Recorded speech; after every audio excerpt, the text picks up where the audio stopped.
आज यहाँ पर आना हुआ, क्या वजह है, क्यों आना हुआ है? कई साल के बाद मजबूर होकर आज नगर निगम परिसर में आना पड़ा। 8-9 दिन पहले एक फौजी जन्म मृत्यु पंजीकरण के लिए यहाँ आया था और इन कर्मचारियों ने मिलकर उसको पीटा। उसकी तुरंत उसने शिकायत की। शिकायत में जांच हुई, उसने मौके पर शिनाख्त कर दिया कि ये कर्मचारी थे और अभी तक फाइल दौड़ रही है।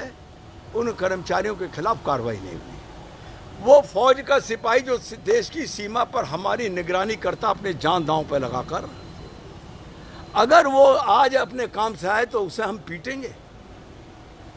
मैं उस कारण से नगर निगम परिसर में आज आया। जन्म मृत्यु पंजीकरण के भ्रष्टाचार को मैं पहले से उठा रहा हूँ।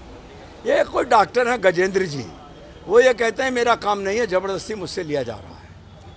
मैंने उनसे कहा नहीं कर बास की काम है तो छोड़ो, इस्तीफा दो, सीएमओ की सर्विस में जाओ, यहाँ जो आएगा वो करेगा। लेकिन ये कोई तर्क नहीं कि जब तक तुम पर रजिस्ट्रार का चार्ज रहेगा तब तक बेईमानी होती रहेगी।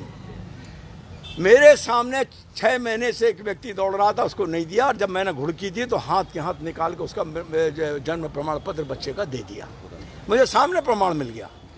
इसका मतलब है कि इनको पैसे दो और इनके इस पैसे से इनके कुत्ते इसी में सो रहे हैं, लड़के इनके दूर स्कूल में पढ़ रहे हैं। ये नहीं चलेगा।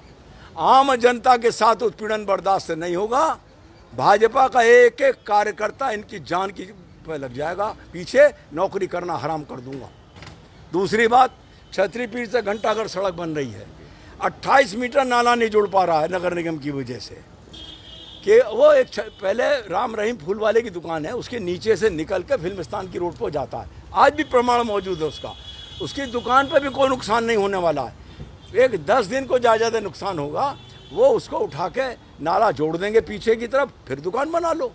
हम दुकान को नहीं रोक रहे, लेकिन नाला नहीं जुड़ेगा, 24 करोड़ रुपया लगा रहेगा और 28 मीटर के कारण मोहल्ले के लोगों को जल भराव की परेशानी झेलनी पड़ेगी। ये भी बर्दाश्त नहीं है। मैंने चीफ इंजीनियर को कह दिया, मुझे सोमवार तक रिपोर्ट चाहिए, PWD से बात करके इस काम को करा के दो, अन्यथा फिर मैं निपटने दोबारा आऊंगा। भाई नगर निगम में एक ही सीट पे 20 साल से कार्यरत हैं। मैंने आज कह दिया है, मुझे पटल परिवर्तन चाहिए और फिर किसी नेता के दबाव में उसका पटल परिवर्तन ना बदला जाए, ये भी जरूरी नहीं। 3 साल के बाद कोई नहीं।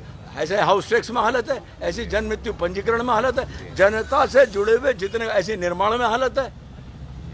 तो अब इन हराम खाओं को ईमानदारी की कमाई खाएं, दाल में नमक बराबर खाएं तो भी समझ में आती है। लेकिन इसके कारण जनता का उत्पीड़न, मेरठ की जनता का उत्पीड़न नहीं होगी। भारतीय जनता पार्टी जिंदा है, जिंदा रहेगी।